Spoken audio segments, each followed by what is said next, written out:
ఇక ఏపీలో ఇప్పుడు మిర్చి రైతుల కష్టాలపై రాజకీయ దుమారు రేగుతోంది. ఓవైపు వైసీపీ ఆరోపణలు, మరోవైపు కూటమి ప్రభుత్వం కౌంటర్ అటాక్. ఇంకా మిర్చి రైతులను ఆదుకోవడానికి చంద్రబాబు సర్కారు ప్రయత్నాలు ఇలా మొత్తం ఇప్పుడు మిర్చి మద్దతు ధర చుట్టే చర్చ అయితే సాగుతోంది.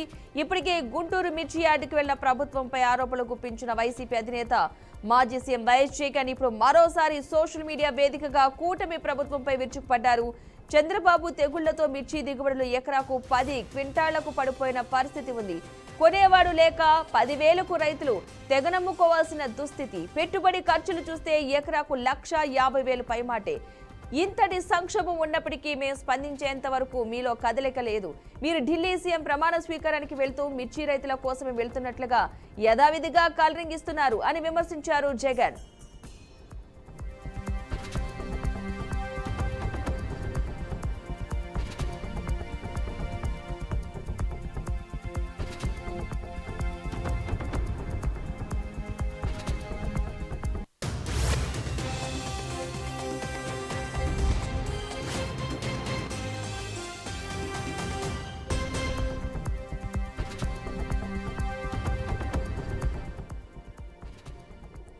ఏపీలో ఇప్పుడు మిర్చి రైతుల కష్టాలపై రాజకీయ దుమారు రేగుతోంది. ఓవైపు వైసీపీ ఆరోపణలు, మరోవైపు కూటమి ప్రభుత్వం కౌంటర్ అటాక్. ఇంకా మిర్చి రైతులను ఆదుకోవడానికి చంద్రబాబు సర్కారు ప్రయత్నాలు ఇలా మొత్తం ఇప్పుడు మిర్చి మద్దతు ధర చుట్టే చర్చ అయితే సాగుతోంది. ఇప్పటికే గుంటూరు మిర్చి యార్డుకు వెళ్లి కూడా అక్కడ ప్రభుత్వంపై ఆరోపణలు గుప్పించిన వైసీపీ అధినేత మాజీ సీఎం వైఎస్ జగన్ ఇప్పుడు మరోసారి సోషల్ మీడియా వేదికగా కూటమి ప్రభుత్వంపై విరుచుకుపడ్డారు.